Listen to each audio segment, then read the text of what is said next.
politically, I think frictions are very unpredictable. 就我个人的话是很讨厌美国的。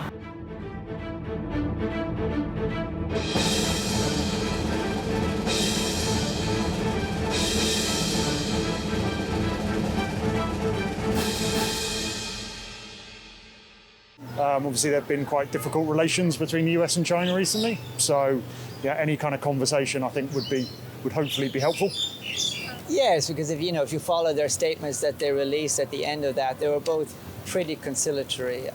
There was no dramatic shouting matches. Nobody was calling names. So I think that shows that there is a desire to get back to some sort of working relationship at least. They're never going to love each other, obviously, but I do think that there is a working relationship that's there, and that they do want it mostly for economic reasons, I think.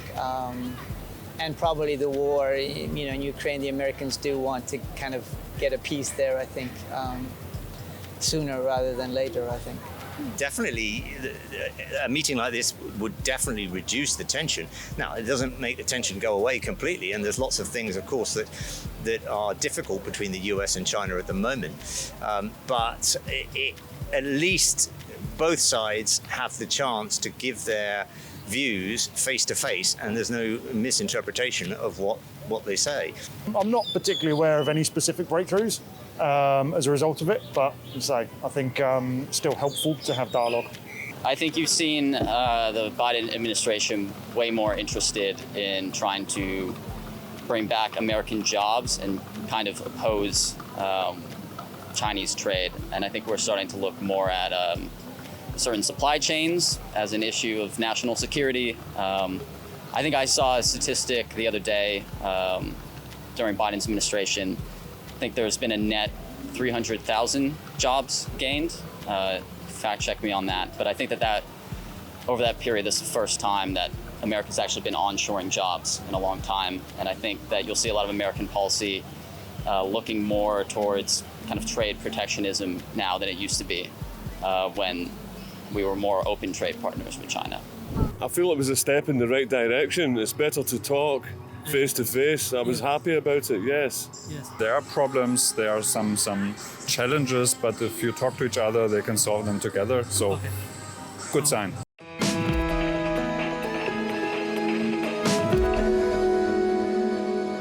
我个人是认为，就是如果特朗普又重新我们不就叫他川建国嘛那如果川建国重新执掌那个白宫的话，对我们中国来说是有好处的，但是未必那么容易。蓝营的这个声势并不是原来想象那么差，红营的声势也不是想象的那么高，所以从这个角度来说呢，那个川普的影响力正在降低当中。虽然他已经公开宣布他要参选了，但是我跟你讲，就是说其实在我的认知当中，共和党内有一些年轻一代的一些非常优秀的这个我们说 candidates 候选人，其实现在还没有出来，还没有完全出来。那这些人如果出来掌权的话，我想对我们的中美竞争当中也不是那么容易，对我们来说也不是那么容易的一件事情。The result of the midterms, I think, is it's an endorsement for the Democrats, and I think obviously that will, I suppose, embolden Biden to do a little bit more of try and push his agenda through. And I think his agenda is a little bit more sort of international and a kind of a dialogue of cooperation rather than division. So I think it's for international politics, I think it's a good thing. If United States understand that their policy is not making anyone's lives better, if they understand that they should change the policy and become more friendly, abandon this world policeman rhetoric. So in this way, the relationship will be better. But the first step should be from the West, not from China. If I'm being completely honest, I don't think it's going to affect foreign policy too much. I think that you'll see pretty similar foreign policy from the last 2 years. I can't imagine the flipping of the House changing too much about that. I think that both parties tend to be quite scattered on foreign policy. It's less of a partisan issue, and it kind of is a place where some conservatives and some Democrats will agree, and then they'll disagree with other constituencies.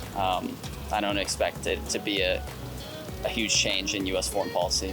Probably it will have some effect, although it seems that a lot of the policies that were put in place by the Republicans while Trump was president are still in place under Biden. So whether a lot has changed, I don't know. The thing about Biden at the moment is that he tends to be, or at least seems to be, more reasonable about dealing with other countries outside the US. And, whether that's Europe or Asia or wherever it is, he seems to be looking at it in a much more balanced way. Perhaps Trump was more focused on the domestic agenda and not so worried about international, but Biden seems to be a bit more reasonable, shall we say, about that. So, but whether the midterms will have any effect on China policy, I think it's difficult to say at the moment.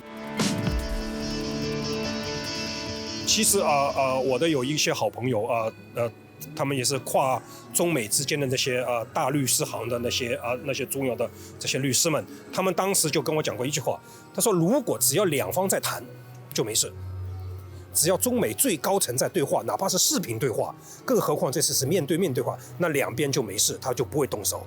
但是哪一天你只要看一个 sign 一个记号，就两边不再对话了，那就不好说了。我觉得两个国家之间没有永久的敌人关系，也不会存在永久的朋友关系。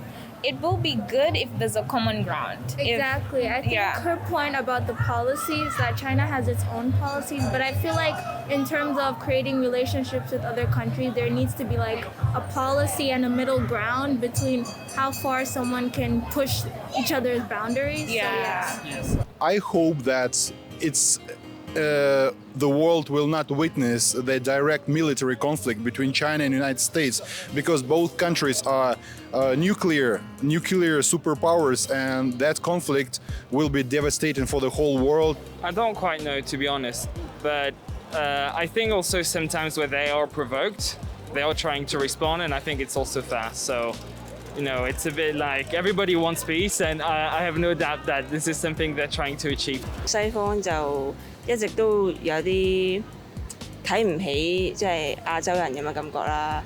咁就你話一定有冇得一定做朋友咧？其實我覺得未必㗎啦呢樣嘢。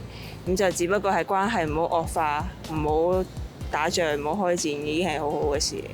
其實一直中國對美國都冇乜嘢嘅，係美國就對中國好似大敵咁，即係敵人咁樣啦。因為你都唔想自己本身係世界第一，俾人爬頭噶嘛。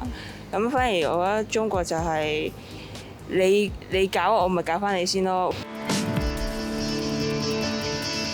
The most powerful currently is the United States, because we can see the scale of economy and the GDP per capita, and also military warfare. We know that the military warfare of United States is more advanced than China, but China is catching up really quickly. So I think I will witness China to become #1 power in the world in the coming decades. China, as a very modest, as a very quiet country which never comment on the other countries' internal affairs. But now, because China is growing and the United States is declining, and we see the conflict between emerging power and old power, so of course the tension is increasing. 中國咧基本就唔想叫第一嘅，佢只不過係去製造成個全世界和平競爭嘅啫，唔希望做第一。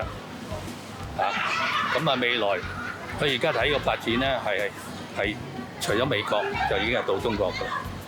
I don't think it will happen really soon, but let's see, maybe in 20 years we can talk about this. I don't really know. Of course, about technology, maybe. Yeah, why? Yeah, because China is... this country has big potential about technology things. So fast. Yes, I can see. I travel everywhere and I see in China it's a lot of interesting things about technologies, even some robots. We can see that just for fun. The robot dog, for example, people, it's just like a toy, but it's expensive, interesting. toy. And I think in China it will be more and more things like this. Yeah, but about education, I'm not so sure. It will take some time. That's why I think Chinese prefer to study in America.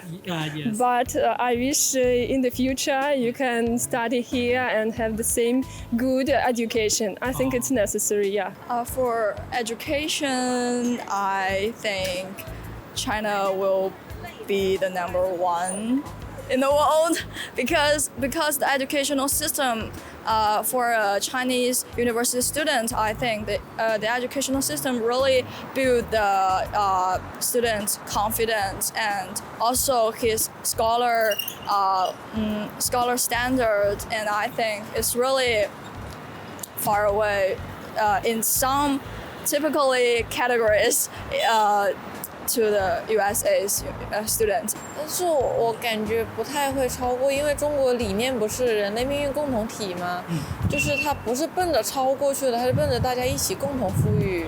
I think the US and China are both very influential and strong forces. So I'm not sure if one will overpass the other or one is better than the other, but I think they're both very important, yeah. I think what's important for those two countries in particular is that they work together on issues that matter. The environment is one of them. So let's see how it goes. So I think it should be phrased more in those terms rather than number one or number two, depending on which metric. I don't think that's what matters at this stage. To be more open to each other, you know. Actually, when I studied in the school and university, we didn't study much about China, about Chinese literature, history, art, nothing. That's why people don't know much about China. And I think that's because of China a little bit close, you know. And so I don't know if it's possible or not, but I think Chinese have to be more open for other people.